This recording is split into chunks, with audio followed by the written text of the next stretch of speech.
Love you. Love you. Bye. Bye. Charlie, I think you need to see this. Jumpa lagi dengan penunggu channel ini. Semoga kalian dilancarkan rezekinya, dimudahkan hidupnya, dan dijauhkan dari hal-hal yang bikin pusing. Terima kasih udah klik video ini. Kali ini kita akan membahas alur cerita film The Amateur. Film ini menceritakan seorang suami yang memburu para penjahat pembunuh istrinya. Siapkan cemilan, nyamankan posisi Anda. Langsung saja kita mulai alur ceritanya. Gaskan!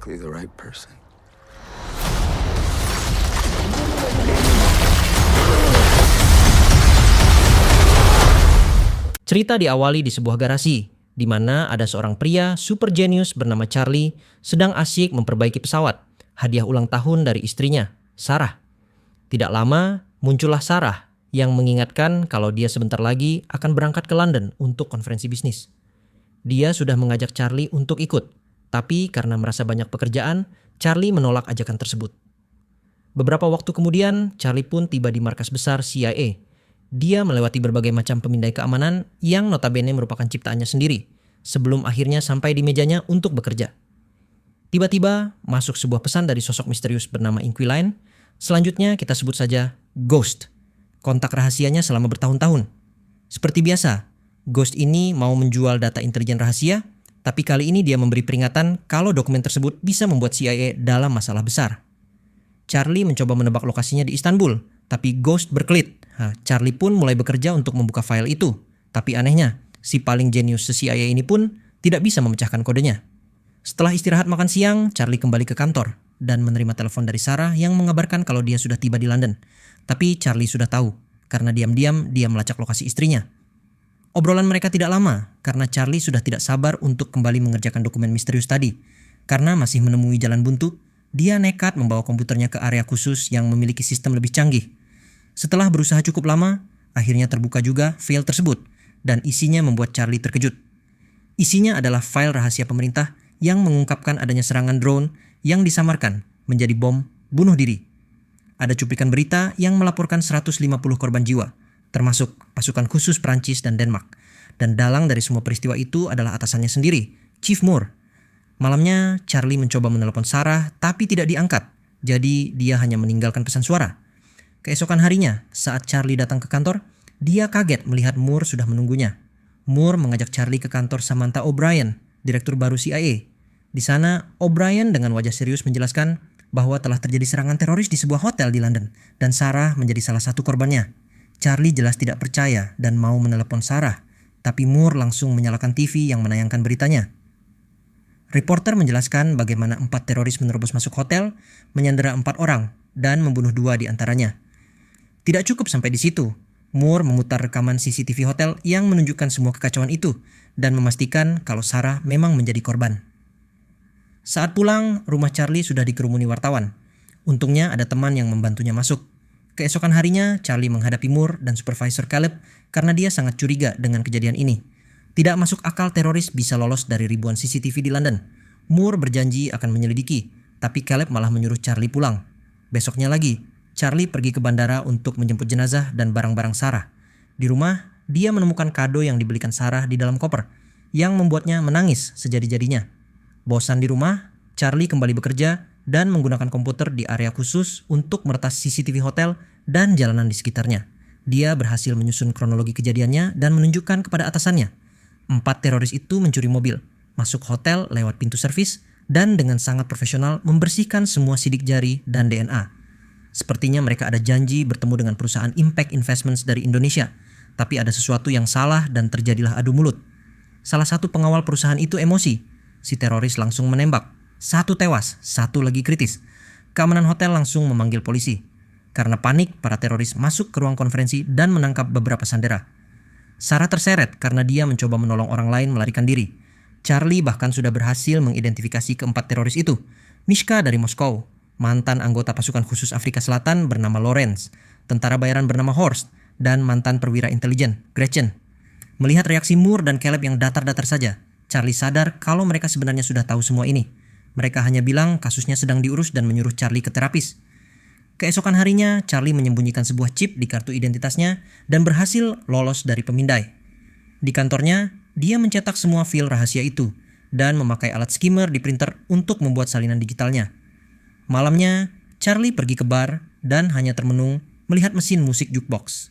Pagi berikutnya, Charlie mengonfrontasi atasannya lagi memakai file yang sudah dia cetak. Dia membeberkan semua misi kotor Moore, dari mengebom rumah sakit di Suriah sampai menyerang markas sekutu di Yaman yang menewaskan ribuan warga sipil. Disinilah Charlie mengeluarkan kartu IS-nya. Dia mengancam akan menyebarkan semua boroknya Moore ke media jika permintaannya tidak dituruti. Memakai sistem Deadman Switch yang jika dia tidak memasukkan kode setiap 5 jam, semua data akan otomatis terkirim ke semua kantor berita terkemuka. Sebagai gantinya, Charlie meminta dilatih jadi agen lapangan CIA, paspor palsu, uang tunai, pistol, dan semua info soal pembunuh Sarah. Setelah pertemuan itu, Charlie sampai muntah di mobil saking stresnya. Di kantor, Moore mengira Charlie hanya menggertak, tapi Caleb bilang mereka tidak bisa mengambil risiko. Mereka akan mencari pemicu Deadman Switch itu, dan jika memang gertakan, mereka bisa merancang kecelakaan fatal saat Charlie sedang latihan. Tidak lama, tim Caleb mencoba mencari tahu bagaimana Charlie bisa menyalin file itu. Mereka akhirnya curiga kalau Charlie memakai skimmer di printer, bukan di komputer. Dari rekaman CCTV, ketahuan kalau Charlie membeli strip magnetik di toko, tapi mereka bingung bagaimana dia bisa membawa masuk dan keluar gedung. Tim juga menggeledah rumah Charlie dan menemukan kalau dia pernah ke bar tertentu 2 kali. Mereka langsung berangkat ke bar itu dan menemukan CD grup ABBA di bawah jukebox. Saat Caleb memutar CD ABBA yang ada di jukebox, yang keluar hanya suara bising. Ternyata CD aslinya sudah diganti Charlie. CD dalam jukebox itulah tempat Charlie menyimpan datanya. Sementara itu, Charlie sudah tiba di fasilitas pelatihan CIA dan disambut oleh Kolonel Henderson. Mereka memulai di lapangan tembak. Charlie bukanlah seorang penembak. Ia perlu sangat dekat dengan target untuk mengenai sasaran. Namun dalam merakit bom, Charlie bekerja sangat cepat, membuat Henderson terkesan. Selanjutnya, Charlie harus menguasai identitas barunya, di mana Henderson akan mengintimidasinya agar tetap bisa menghafal info bahkan di bawah tekanan. Terakhir, paspor palsunya pun jadi. Malamnya, Henderson datang ke kamar Charlie dan berkata kalau dia itu bukan pembunuh, tapi Charlie bersikeras menginginkan keadilan. Henderson memberikan pistol dan menyuruh Charlie menembak dadanya, tapi tangan Charlie gemetaran dan akhirnya dia menyerah. Di kantor, para agen akhirnya berhasil memecahkan kode di CD itu dan menemukan kalau Deadman Switch Charlie itu cuma gertak sambal. Mereka langsung lapor ke atasan, tanpa sadar kalau Charlie sedang menyadap pembicaraan mereka. Ternyata chip di kartu identitasnya itu adalah alat penyadap yang dia selipkan di tumpukan file yang dia berikan ke bosnya. Moore langsung menelepon Henderson untuk menangkap Charlie, tapi dia sudah keburu kabur. Setelah menutup telepon, Moore akhirnya sadar ada penyadap di filenya dan langsung berbicara kepada Charlie, mengatakan kalau ini adalah pengkhianatan. Namun, Charlie dengan santai saja membuang earpiece-nya sebelum naik pesawat. Begitu tiba di London, Charlie langsung melanjutkan perjalanan ke Paris. Paspor palsunya muncul di sistem CIA. Jadi, Moore mengirim Henderson untuk mengejarnya. Di Paris, Charlie menyewa hotel dekat restoran tempat Gretchen sering terlihat. Begitu Gretchen muncul, Charlie langsung melacak ponselnya. Dia mengintai hingga Gretchen pergi, lalu masuk ke apartemennya, dan berhasil membuka kuncinya hanya dengan modal menonton tutorial online. Charlie memotret jadwal Gretchen dan menemukan pistol di laci yang langsung dia simpan. Tiba-tiba, pelacaknya memberitahu kalau Gretchen kembali. Charlie menunggu di tangga, tapi saat Gretchen lewat, dia tidak sanggup menarik pelatuknya. Kembali ke hotel, dia menenangkan diri sambil melihat foto-foto tadi dan sadar kalau Gretchen sering ke rumah sakit. Setelah meretas riwayat kesehatannya, ketahuan kalau Gretchen punya alergi. Keesokan harinya, Charlie membeli banyak sekali bunga. Dia menunggu Gretchen di kafe, lalu mengikutinya ke rumah sakit. Saat Gretchen sedang diperiksa, dokternya keluar karena layar komputernya error. Momen ini langsung dimanfaatkan Charlie. Dia menyamar jadi dokter, masuk, dan mengunci Gretchen di dalam mesin pemeriksaan. Gretchen panik saat Charlie mengisi ruangan itu dengan serbuk sari bunga. Gretchen yang alerginya kambuh pun panik, tapi masih sempat berkelahi. Mereka bertarung di ruangan itu sampai akhirnya Gretchen berhasil kabur. Charlie mengejarnya ke jalanan. Saat mau menembak, Gretchen tertabrak mobil. Dia tewas di tempat. Charlie yang merasa ngeri memaksa mendekati jenazahnya untuk mengambil ponselnya, lalu kabur. Berita kematian Gretchen sampai ke CIA. Malamnya, Charlie minum di bar untuk menghilangkan rasa bersalah. Dia melihat wanita yang mirip Sarah, tapi saat didekati, ternyata Henderson juga ada di sana. Panik, Charlie langsung berlari dan bersembunyi. Henderson mengikutinya sampai ke toilet. Karena tidak ada jendela, Charlie pasrah dan keluar. Henderson berkata dia menemukan Charlie karena melacak ponsel Gretchen. Setelah berbincang singkat, Charlie menunjukkan timer di ponselnya, lalu berlari sebelum bom yang dia pasang di toilet meledak. Di tengah kekacauan, Henderson kehilangan jejak Charlie. Keesokan harinya, Charlie mengontak Ghost meminta bantuan dan kabur ke Turki memakai pesawat kargo. Di Istanbul, dia bertemu Ghost, yang ternyata seorang wanita. Dia mengajak Charlie ke rumahnya.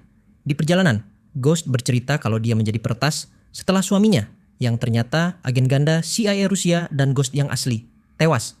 Di rumahnya, mereka mulai menyusun rencana. Horst adalah pemimpinnya. Lawrence itu penjual senjata. Dan Mishka suka pamer di media sosial. Mereka menemukan foto Mishka sedang bersama seorang wanita di Spanyol. Di sisi lain, O'Brien, si direktur CIA, mulai curiga pada Moore yang diam-diam mengirim Henderson ke Spanyol. Jadi, O'Brien mengirim agennya sendiri untuk mengawasi Henderson. Sementara itu, Charlie dan Ghost berhasil menemukan Mishka di sebuah hotel di Madrid. Charlie langsung menyusul ke sana. Dia tahu kalau Mishka suka berenang di kolam renang kaca di atap. Sambil menyiapkan alat, Charlie mengikuti Mishka ke bar. Tanpa sadar, Henderson juga ada di sana.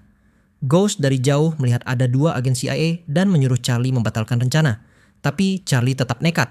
Saat Mishka sedang asik berenang, Charlie mengancamnya untuk memberitahu lokasi Horst. Mishka yang sombong ini malah terus berenang. Lalu Charlie menekan sebuah tombol. Kaca kolam renangnya seketika pecah. Mishka langsung jatuh ke bawah bersama ribuan liter air. Ghost memberikan arahan agar Charlie bisa kabur dari kejaran Henderson dan agen satunya. Henderson hampir menangkap Charlie, tapi agen dari O'Brien malah menyerang Henderson. Mereka berdua bertarung hebat di ruang cuci, sampai akhirnya Henderson berhasil menembak si agen. Charlie yang melihat itu semua disuruh melarikan diri oleh Ghost. Keesokan harinya, tim CIA akhirnya menemukan jejak digital Ghost dan sadar kalau istri dari Ghost yang asli sudah mengambil alih. Malamnya, saat Charlie dan Ghost sedang tidur, mereka disergap oleh agen CIA. Mereka berhasil kabur lewat terowongan rahasia, dikejar-kejar drone dan perahu, sampai akhirnya mobil mereka rusak dan Ghost tewas tertembak. Charlie dengan berat hati melanjutkan pelariannya sendirian. Keesokan harinya, Charlie mengontak Lawrence, berpura-pura menjadi pembeli senjata. Dia pergi ke Rumania dan membuat rekaman palsu seolah-olah dia ada di Berlin untuk mengecoh CIA.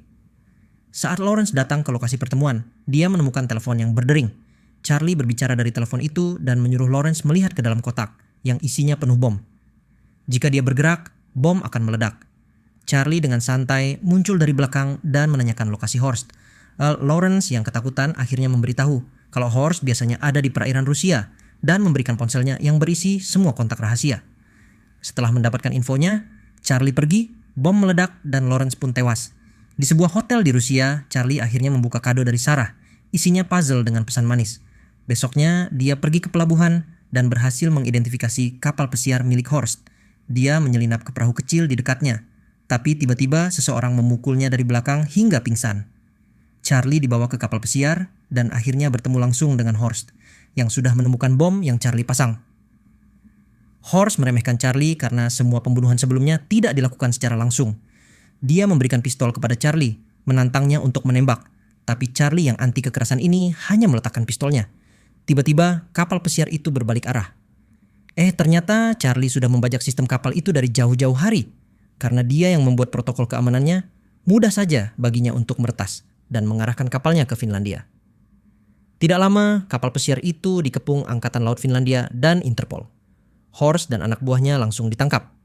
Beberapa waktu kemudian, O'Brien mengadakan konferensi pers dan mengumumkan penangkapan semua agen korup di CIA. Henderson menemui Charlie dan berkata kalau dia bangga dengan apa yang sudah dilakukannya. Setelah berziarah ke makam Sarah, Charlie akhirnya pulang dan menerbangkan pesawat kecil pemberian istrinya. Selesai sudah pembahasan alur cerita The Amateur tahun 2025. Semoga video ini menghibur bad mood kalian. Dukung terus channel ini dengan subscribe dan nantikan video-video seru lainnya.